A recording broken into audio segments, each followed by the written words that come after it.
درود پاک پڑھیے۔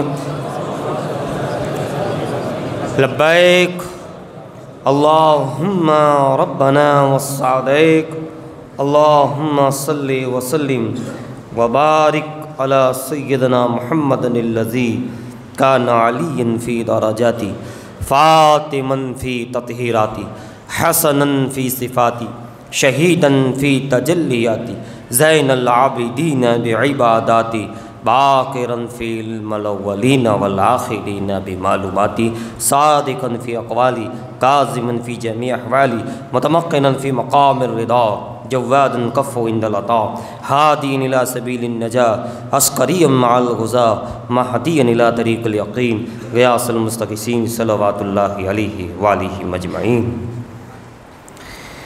فرماتے ہیں کہ تم ہو مطلوب خدا یا غوث اعظم دستگیر، تم ہو مطلوب خدا یا غوث اعظم دستگیر، تم ہو آقا کی عطا یا غوث اعظم دستگیر، تم ہو آقا کی عطا یا غوث اعظم دستگیر، دافع رنج و بلا یا غوث اعظم دستگیر، دافع رنج و بلا یا غوث اعظم دستگیر، درد کی تم ہو دوا یا غوث اعظم دستگیر، درد کی تم ہو دوا یا غوث اعظم دستگیر، مصطفیٰ جانے دو عالم کے ہو روحانی پسر، مصطفیٰ جانے دو عالم کے ہو روحانی پسر، تم کو یہ رتبہ ملا یا غوث اعظم دستگیر، تم کو یہ رتبہ ملا یا غوث اعظم دستگیر، حشر میں وہ بخشا جائے گا بفضل کبریا، حشر میں وہ بخشا جائے گا بفضل کبریا، جو بھی ہے شہدا تیرا یا غوث اعظم دستگیر، جو بھی ہے شہدا تیرا یا غوث اعظم دستگیر، ہے کرامت کم بیزنی کہہ کے تم نے پل میں ہی، ہے کرامت کم بیزنی کہہ کے تم نے پل میں ہی مردے کو زندہ کیا یا غوث اعظم دستگیر، مردے کو زندہ کیا یا غوث اعظم دستگیر، ساتھ پہنچانے کو جاتے تھے ملائکہ مدرسہ، ایسا ہے رتبہ تیرا یا غوث اعظم دستگیر، ہو فریدی یا کہ اشرفی یا محمودی ہی ہو، سب ہوئے تم پر فدا یا غوث اعظم دستگیر۔ اور فرماتے ہیں کہ آپ سے جن کو محبت ہے قسم رب کی شہا، ان سے خوش ہے مصطفیٰ یا غوث اعظم دستگیر، ان سے خوش ہے مصطفیٰ یا غوث اعظم دستگیر، ہے دل شوق فریدی کی تمنا بس یہی، ہے دل شوق فریدی کی تمنا بس یہی، کیجئے جلوہ عطا یا غوث اعظم دستگیر، کیجئے جلوہ عطا یا غوث اعظم دستگیر، اسیروں کے مشکل کشا غوث اعظم، فقیروں کے حاجت روا غوث اعظم، کہے کیا کس کو حسن اپنے دل کی، سنے کون تیرے سوا غوث اعظم۔ ایک مرتبہ اور درود پاک سنا دیجیے گا، صلی اللہ علیہ نبی علیہ صلی اللہ علیہ وسلم، صلاۃ والسلام علیک یا سیدی یا رسول اللہ صلی اللہ تعالیٰ علیہ وسلم۔ حضرات،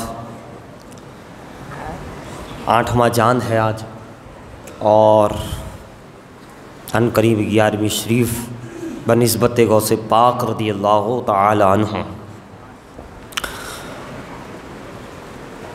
پیر کے دن آپ کی 11ویں شریف کی نسبت ہے، جسے ہم 11ویں والے غوث اعظم بڑے پیر دستگیر کے نام سے انہیں دنیا جانتی ہے، پہچانتی ہے، مانتی ہے۔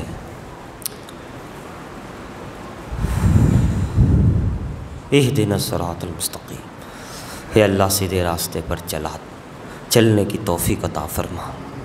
صراط الذین انعمت علیہم، وہ راستہ جس پر تو نے انعام کیا ہے، تیرا کرم ہوا ہے، تیرا فضل ہوا ہے، خاص کرم ہوا۔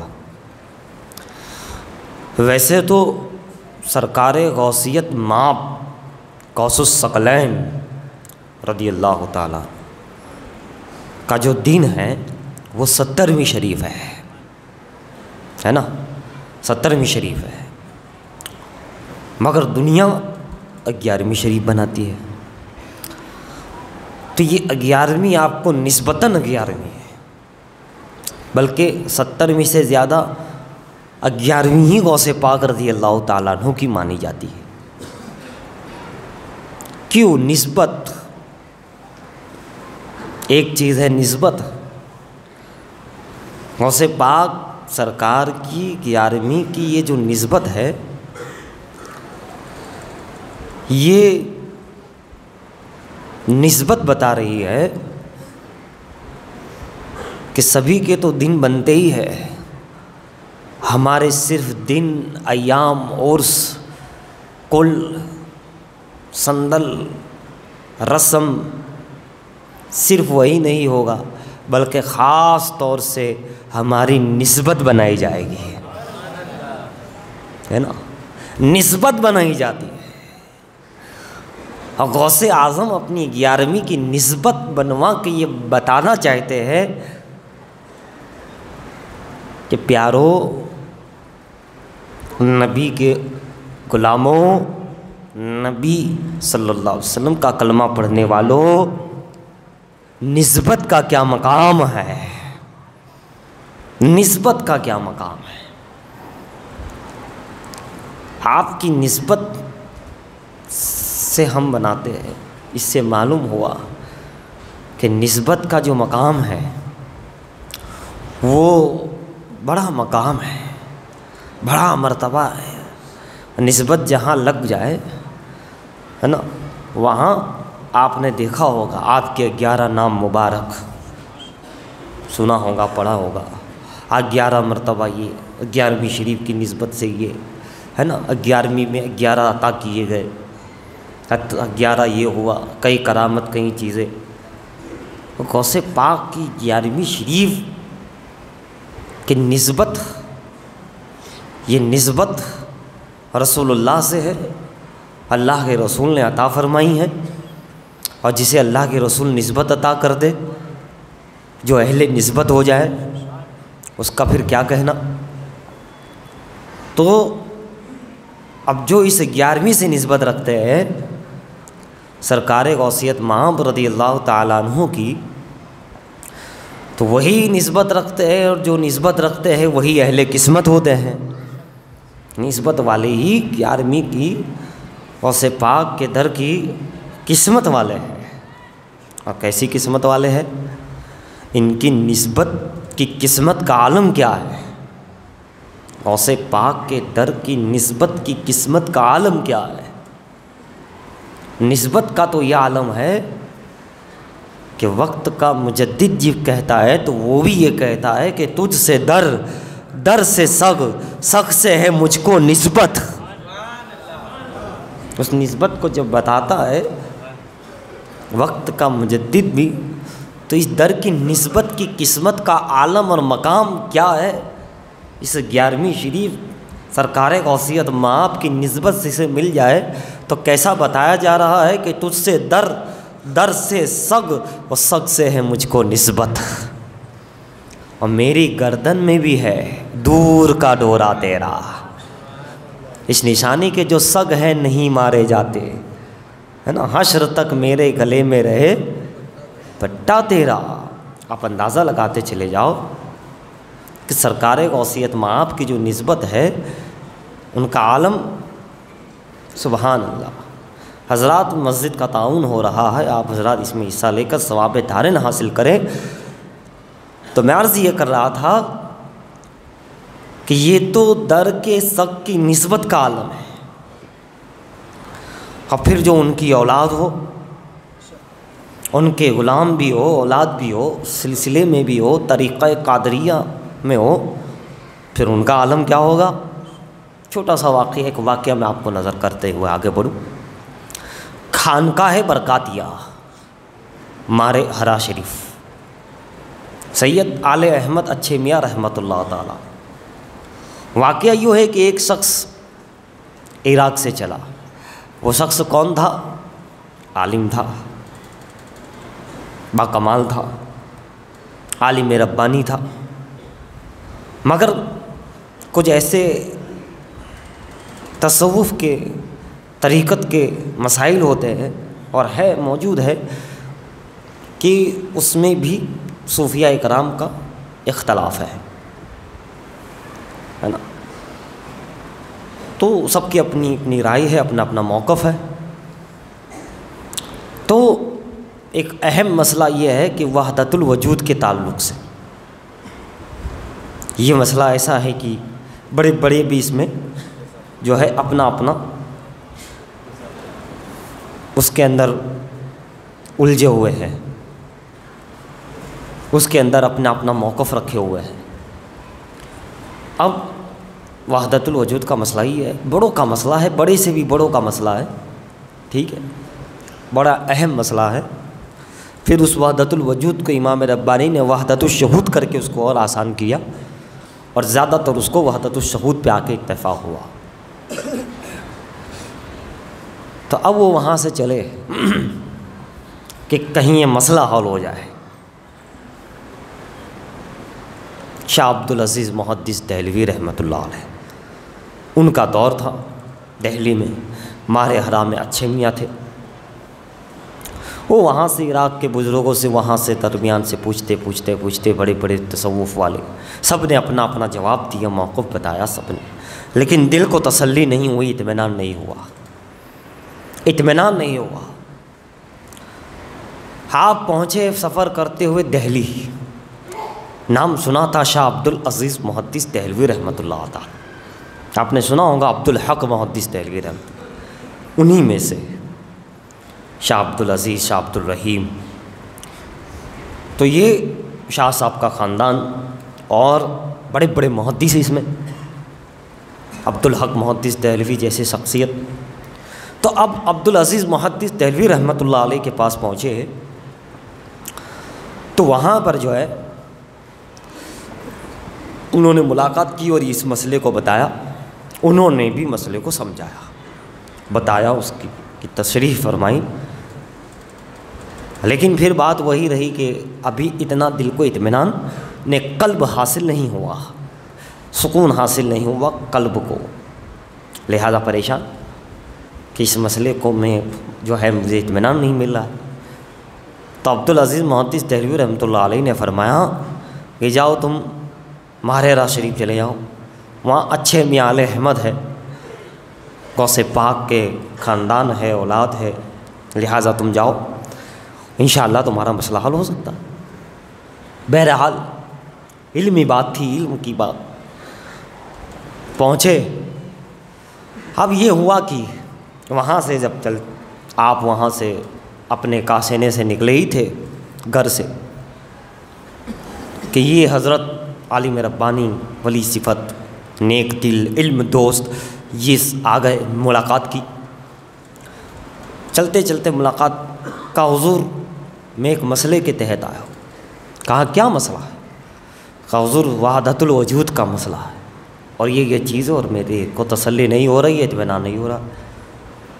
تو چونکہ گاؤں ہے، گاؤں کا معاملہ ہے، تو جو سلیے وغیرہ جو چیز ہوتی ہے اس میں سے آپ چلتے چلتے ایک چیز کو کھینچ لیا، اس جسے ہم دورہ سمجھ سکتے، ایک دورہ، ایک چیز ایسا نکال لیا، چلتے جا رہے، ان کا مسئلہ سنا، خاموش ہوئے، اور ایسے ہی ہاتھ میں ان کے یہ ہے چھوٹا سا، اور ایسے ایسے کیا ہاتھوں سے اور چھوڑ دیا، ہاتھوں سے بس اس کو ایسے ایسے کر کے نہ چھوڑ دیا۔ فرمایا مسئلہ حل ہو گیا؟ کہا حضرت حل ہو گیا، دل کو تسلی ہو گئی۔ سبحان اللہ، غوث کا خاندان ہو، جس پہ فیضان ہو، غلام ہو، نہ کچھ زبان سے کہا نہ کچھ کہا، وہ تو خالی ایسے ایسے کرتے ہی کر کے نا ایسا پھینکا تو بولے ہو گیا مسئلہ، بولے ہو گیا حضرت، دل کو اطمینان ہو گیا، کہا دل کو اطمینان ہو گیا، ٹھیک ہے۔ انہوں نے قدم بوسی سلامی کی، چلے گئے، پھر دہلی آئے، عبدالعزیز محدث دہلوی سے ملے۔ آپ اندازہ لگاؤ اتنا بھاری مسئلہ جو دل کو تسلی نہیں ہو رہی تھی، وہ ایسے ہی کر کے نے مسئلہ حل کر دیا بغیر زبان کے بتائے، ہے نا. غوث پاک کا خون جس میں ہو اس کا یہ عالم ہے، وہ اشاروں میں ہی سب کر دیتا ہے، اشاروں سے ہی کر دیتا ہے. اور کیوں نہ کرے، میرے آقا نے اشاروں سے دنیا کو چلایا ہے. کائنات نبی کے اشارے پہ چلتی ہے تو نبی کا نائب، نبی کا پرتو غوث اعظم ہے، ان کی بھی تو اشاروں پہ کائنات چلتی ہے، ان کے غلاموں کے اشاروں سے. بہرحال وہ آئے اور کہا کہ حضور، کہا کیا ہوا، مسئلہ حل ہو گیا؟ کہاں دل کو تسلی ہو گئی، اطمینان ہو گیا؟ کہا بالکل اطمینان ہو گیا. شک و شبہات کہاں سب دور ہو گئے. کہا کیا بتایا انہوں نے؟ کہا کچھ نہیں بتایا. کیا بتایا؟ کہا کچھ نہیں بتایا. کہا پھر کرا کیا؟ کہا کچھ بھی نہیں. چلتے چلتے کھینچ لیا انہوں نے، ایسے ایسے کرا، پھینک دیا اور بولا ہو گیا. تو یقیناً میرا تو دل کو تسلی ہو گئی تھی، بس ہو گیا. تو شاہ عبدالعزیز محدث دہلوی رحمۃ اللہ علیہ نے پوچھا، کہا کہ جب تجھے اتنی بڑی شخصیت مل گئی تھی، اتنا بڑے ولی کامل ملے، تو کچھ دن اور ٹھہر جاتے، کچھ دن اور ٹھہرتے تو اور فیضیاب ہو جاتے. اب ذرا ان کا بھی جواب سنو. دیکھیے، فرمایا نہیں بھائی سرکار، جو دینا جانتا ہے وہ لینا بھی جانتا ہے. اگر ادب سے محبت سے مل گیا اور کہیں نادانشتہ طور پہ تھوڑی سی بھی کہیں بید بھی ہو گئی، ان کی کچھ ہو گیا مجھ سے، اور اگر وہ ناراض یا خفا ہو گئے، اور اگر نہیں وہ نہیں ہوئے تو میرا رب اگر ہو گیا تو میرا تو یہ بھی مسئلہ چلا جائے گا، دوسری جو چیزیں ہے وہ بھی چلی جائے گی. بہتر ہے کہ جتنا ملا لے کے سرخ لو. جو ملا ادب نہیں کر پاتے ہو تو سلام کر کے آگے بڑھ جاؤ.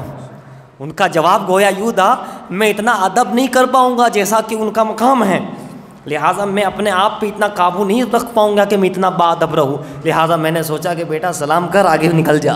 فیض مل گیا، ان کا کرم ہو گیا، نظر کرم ہو گئی. معلوم ہوا ادب کا بڑا مقام ہے. نسبت کے معاملے میں ادب کر سکتے ہو جتنی دیر اتنی دیر رکو. جتنا ایک دن کر سکتے ہو تو ایک دن رکو، 2 دن کر سکتے ہو تو 2 دن رکو، 40 دن ادب کر سکتے ہو 40 دن. پرانے لوگ 2-2 4-4 سال 8-8 سال خانقاہوں میں رہتے، بڑے باادب رہتے تھے. تو باادب جتنا رہ سکو، 2 منٹ اگر ادب کے ساتھ رہ سکتے ہو تو 2 منٹ ہی رہو. 3 منٹ رہ سکتے ہو مرشد کی بارگاہ میں، ولی کی بارگاہ میں، تو 3 منٹ ہی رہو. یعنی جتنا تم اپنے آپ پہ کنٹرول، ادب، دل کی پاکیزی رکھ سکتے ہو اتنا تم کرو. ورنہ کہیں ایسا بھی ہو سکتا ہے یہاں معاملہ، یہ بڑا نازک مقام ہے، مقام ادب کا. نسبت میں جو ادب کا مقام ہے وہ بڑا نازک معاملہ ہے. یہ نسبتوں کے جو مقامات ہے، دیار غوث اعظم، نام غوث اعظم، خیال غوث اعظم، ذکر غوث اعظم، دربار غریب نواز، دربار شاہ عالم، دربار مرشد، یہ مقام ادب بڑا نازک ہے کیونکہ یہ نسبت والے ہیں. یہ 11ویں نسبت والی، 12ویں نسبت والی، 13ویں نسبت والی، 17ویں نسبت والی، 21ویں نسبت والی، 6ٹھی نسبت والی، تیسرا چاند نسبت والا. یہ جو نسبت والی چیزیں ہیں، یہاں مقام ادب کا مقام ہے. جیسے کعبے میں جھکنا ضروری، خدا کے وہاں سجدہ ضروری، اسی طرح اللہ والوں کے وہاں ادب فرض قرار دیا گیا. نسبت میں ادب فرض ہے. جیسے رب کی بارگاہ میں سجدہ ضروری ہے، کعبے میں طواف ضروری ہے، اسی طرح بارگاہ اولیاء میں نسبت کے مقام پر ولیوں کی بارگاہ میں مقام ادب ضروری. اس لیے کہ مقام ادب والا چور بھی ولی بن جاتا ہے، اور بے ادبی کرنے والا، ہوا میں اڑنے والا ابدال بھی، اس کی ولایت کھینچ کر وہ زمین پر پھینک دیا جاتا ہے. یہ وہ مقام ادب ہے، یہ وہ ادب ہے کہ فرمایا ادب گاہے است زیر آسماں از عرش نازک تر. ادب گاہے است زیر آسماں، ادب گاہے است زیر آسماں از عرش نازک تر. یعنی آسمان کے نیچے ایک ایسا مقام، ایسی جگہ ہے جو عرش سے بھی نازک ہے، اور وہ مقام ادب ہے. آسمان کے نیچے ایک ایسی جگہ ہے جو عرش سے بھی نازک مقام ہے. کون سا مقام؟ مقام ادب کا مقام. ادب گاہست زیر آسماں از عرش نازک تر، نفس گم کردہ می آیت جنید و باعزیزہ. یہاں تو باعزید بستامی اور جنید بغدادی بھی اپنی سانسوں کو روک کر بارگاہ رسالت میں حاضری دیتے ہیں. یہ وہ مقام ادب ہے. لہٰذا فیضان غوث اعظم، فیضان اولیاء چاہیے تو ادب کا بڑا مقام ہے اس میں. اور یہ بڑی نسبت ہے، اس میں جو شک کیا اعتراض کیا اس کا تو بیڑا غرق ہونا طے ہے، لیکن جو ادب کر گیا اس کا بیڑا پار ہونا بھی طے ہے۔ یہ وہ مقام ہے ادب اور محبت والا دونوں جہاں میں محبوب ہے، یہ بات اچھی طرح ذہن میں رکھے، ان بارگاہوں کا ادب کرنے والا دونوں جہاں میں محبوب ہے، دنیا اور آخرت میں، اور یہاں کا گستاخ اگر ہو جائے کوئی تو پھر وہ دونوں جہاں میں ہی اس کا بیڑا غرق ہونے کا کافی اندیشہ، اگر وہ توبہ نہ کرے، ہے نا، اگر وہ پلٹ کر کے نہ آئے۔ تو دیکھا آپ نے اللہ کا ولی غوث اعظم ایسے ہی اشاروں میں ہی ختم کر دیتا ہے۔ اسی پر دیکھیے سرکار سید مخدوم اشرف جہانگیر سمنانی رضی اللہ تعالیٰ عنہ، سید آل رسول، ہے نا، اب ذرا دیکھیے ان کے وہاں بھی بڑے تصوف کے صوفیہ کی بڑے خانقاہوں کے، کیونکہ آپس میں اختلاف ہے، سبھی کا اپنا موقف ہے اسی وحدت الوجود میں، تو سب نے دیکھا کہ فلاں جگہ حضرت آئے ہوئے ہیں کسی مقام پر، آپ تو سفر کرتے رہتے تھے، لہٰذا تمام لوگ علماء ربانیین، اس میں کچھ صوفیہ اکرام، کچھ ولی صفت، اسی مسئلے کو حل کرانے کے لیے، دل کی تسلی کے لیے، اطمینان کے لیے مخدوم کی بارگاہ میں پہنچے، تو خانقاہ میں کیا دیکھا کہ حضرت کیل اللہ آرام میں ہیں، سنت رسول کو ادا کر رہے ہیں، ہے نا، لہٰذا سب نے کہا کہ اب حضرت کو جگائے کیسے، مخدوم پاک ہے جگائے کیسے، مخدوم اشرف سمنانی ہے، جلال اعظم ہیں، کیسے کرے؟ تو بہرحال اتنے میں کیا ہوا، اس وحدت الوجود کے مسئلے کو، آپ تو آرام میں ہیں، آنکھیں بند ہیں، آپ کی انگلی مبارک نے اس کا جواب دینا شروع کر دیا۔ وہ غوث اعظم کا خاندان یوں کر کے مسئلہ حل کر دیتا ہے، یہ سید اشرف آپ کی آنکھیں بند ہیں اور جواب انگلی دے رہی ہے۔ آپ جانتے ہو جتنے لوگ آئے تھے سب کے اندر کچھ نہ کچھ تھا کہ اس کا کیسے ہو سکتا ہے ویسا، کسی کو دل کا اطمینان، آپ سبھی کے جواب دینے تھے، اس لیے اس انگلی مبارک نے ایسی تقریر، ایسی تمہید، ایسی باتیں بتائی اس طرح کہ سب کے ساروں کے مسائل حل ہو گئے۔ 1 گھنٹے تک، 1 کلاک ہم کہہ سکتے ہیں کہ آپ کی انگلی مبارک نے تقریر فرمائی وحدت الوجود پر، اور جس کو جو معاملہ تھا، کسی عالم ربانی میں کچھ سوال تھا، کسی میں کچھ تھا، کسی کو اطمینان نہیں تھا ذہنی، کسی کو دل کا نہیں تھا، سب کو ایسا معقول جواب دیا کہ سب کو تسلی ہو گئی، سب کو اطمینان ہو گیا۔ آپ کی مبارک انگلی اب کہاں زبان ہے، کہاں آواز ہے، کہاں منہ ہے، کیسے بولتی ہے، تو یہ ہماری سمجھ میں نہیں آئے گا، یہ مخدوم اشرف جانے کے کیسے بولتی ہے۔ چاہے تو اشاروں سے اپنے کایا ہی پلٹ دے دنیا کی، یہ شان ہے ان کے غلاموں کی، سرکار کا عالم کیا ہوگا۔ جب مخدوم جہانیہ جہاں گست کے خلیفہ ہو، نصیر الدین چراغ دہلوی کی بارگاہ میں حاضر ہو، جو علاء الحق پنڈوی کے خلیفہ ہو، وہ سید اشرف کی انگلی کی یہ کرامت، جو علی رسول ہو، اولاد بطول ہو، انگلی مسائل حل کر دیں۔ پھر اتنا ہی نہیں، آپ جب مسئلے سب حل ہو گئے تو آپ نے آنکھ کھولی اور فرمایا کیا ہوا، تسلی ہو گئی آپ کو، مسئلے حل ہو گئے، کہاں ہاں حضور ہو گئے، سبحان اللہ۔ یہ اشاروں کے اندر غوث اعظم کا فیضان مخدوم اشرف پر، غوث اعظم کا فیضان مہریرا پر، غوث اعظم کا فیضان کچھوچا پر، غوث اعظم کا فیضان سبھی پر، اور جس پر ہے وہ باکمال تو دیکھو، انگلیوں کے اشاروں سے ہی بڑے بڑے وحدت الوجود کے مسئلے، وحدت الشہود کے مسئلے، علمی مسئلے، تصوف کے مسئلے، حقیقت و معرفت کے مسئلے، سارے مسئلے یوں ہی حل ہو جاتے۔ دنیا کا مسئلہ ہو کہ دین کا مسئلہ ہو، دونوں مسائل بارگاہ قطب عالم میں، بارگاہ قطب الاقطاب میں، بارگاہ غوث اعظم نے، بارگاہ محبوب باری میں حل ہوتے ہوئے نظر آتے ہیں۔ ہاں کوئی اس نسبت کا احترام کر کے آئے، اس نسبت کا احترام کر کے آئے، جیسے ہمارے یہاں کتنی بڑی نسبت ہے، ہم شبیہ مصطفیٰ کی نسبت ہے، 11ویں شریف کی نسبت غوث پاک کی ہے، قریب نواز عطائے رسول کی نسبت ہے، اور یہاں ہم شبیہ رسول کی نسبت ہے۔ تو یہ نسبت اہل قسمت کو ملتے ہیں، مگر قسمت والے اس سے زیادہ وہ ہے جو اس میں ادب کر جاتے ہیں، کچھ پا جاتے ہیں، اپنے آپ کو جو ہے ادب کے دائرے میں کھڑا کر دیتے ہیں، پھر اس کا تو کیا کہنا، اس کا عالم کیا ہوتا ہے۔ ذرا سا آپ دیکھیں، میں بات کو جو ہے مکمل کرنے کی کوشش کروں، اس سے پہلے ایک مرتبہ درود پاک سنا دیجیے گا، صلی اللہ علیہ نبی الامی والی صلی اللہ علیہ وسلم صلاۃ و سلاما علیک یا رسول اللہ صلی اللہ تعالی علیہ وآلہ وسلم۔ آپ اندازہ لگاتے چلے جائے، اسی لیے دنیا جو ہے وہ نسبت کو نہیں سمجھتی۔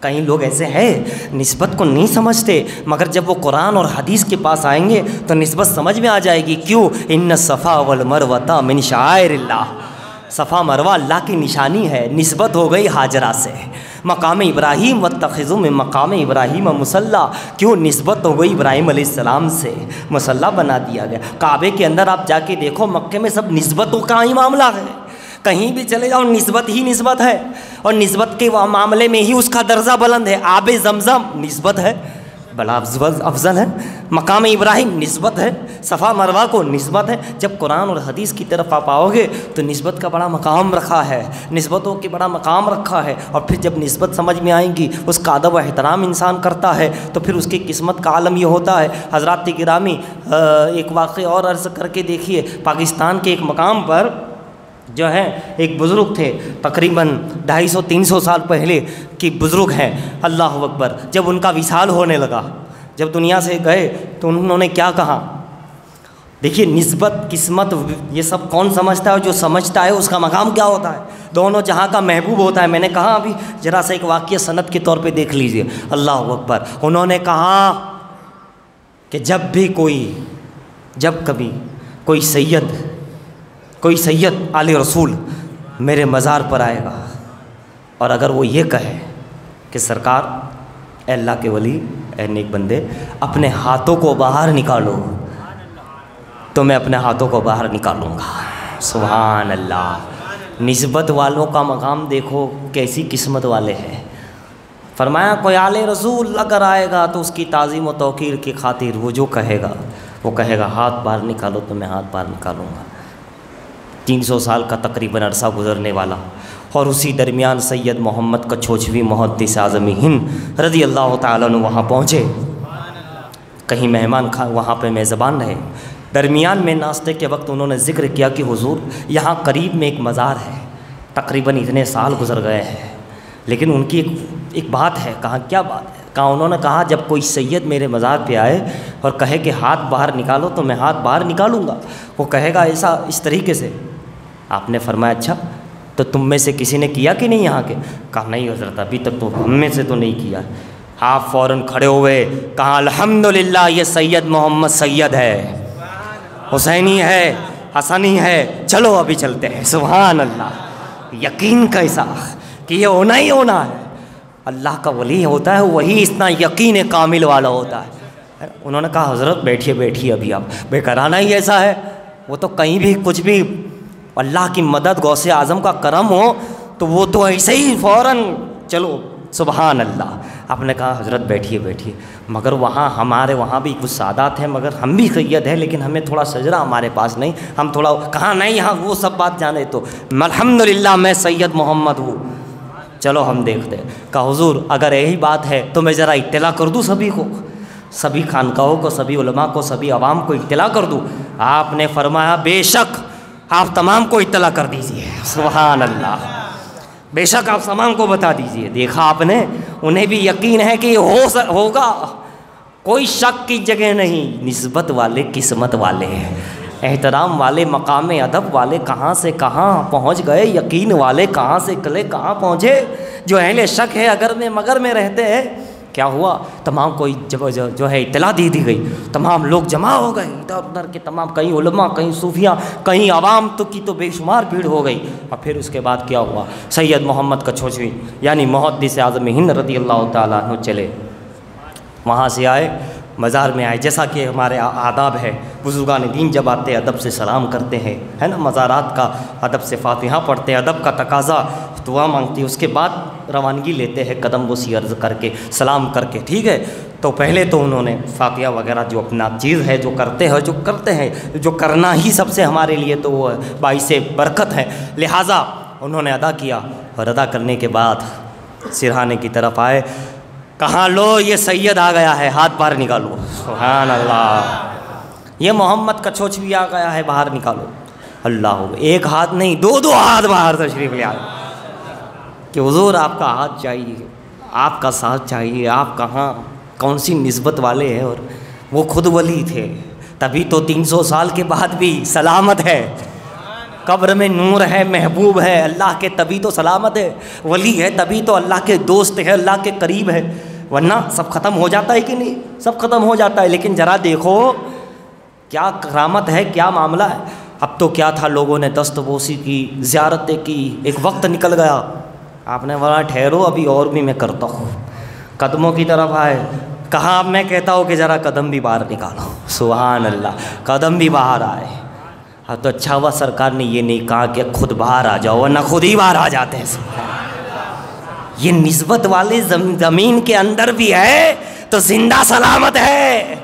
صدیاں گزر جاتی ہے، زمانہ گزر جاتا ہے، کہیں شہر تباہ ہو جاتے ہیں، دنیا میں تباہی آتی رہتی ہے، زندہ لوگوں کے مکان تباہ ہو جاتے ہیں، زندہ لوگ کہیں مر مٹ جاتے ہیں، ختم ہو جاتے ہیں، نیست و نابود ہو جاتے ہیں، مگر قسم ہے رب ذوالجلال کی، جو نبی کا غلام وفادار ہوتا ہے، جو غوث اعظم کا نسبت رکھنے والا ہوتا ہے، وہ قبر میں اگر 100 نہیں 200 نہیں 1000 سال بھی رہے تو وہ آباد اور سلامت رہا کرتا ہے۔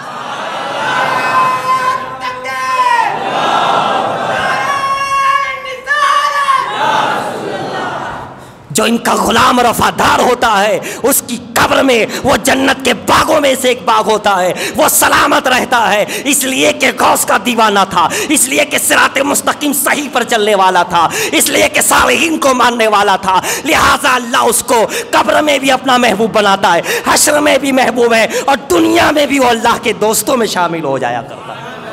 اس لیے عزیزو ادھر ادھر کے چکر میں نہیں، شیطانی وسوسوں میں نہیں، سیدھے غوث اعظم کے راستے پہ چلو، غریب نواز کے راستے پہ چلو، اولیاء اکرام سے محبت کرتے ہوئے ان کے راستے پہ چلو۔ کیا ہوگا؟ ادھر تم راستے سے چلو گے، اللہ کا انعام ان پر ہوا ہے، ان کے صدقے تم پر بھی انعام ہونا شروع ہو جائے گا۔ صراط الذین انعمت علیہم۔ اللہ تعالی ہم تمام کو سرکاروں کے راستے پر چلنے کی توفیق اور رفیق عطا فرمائے۔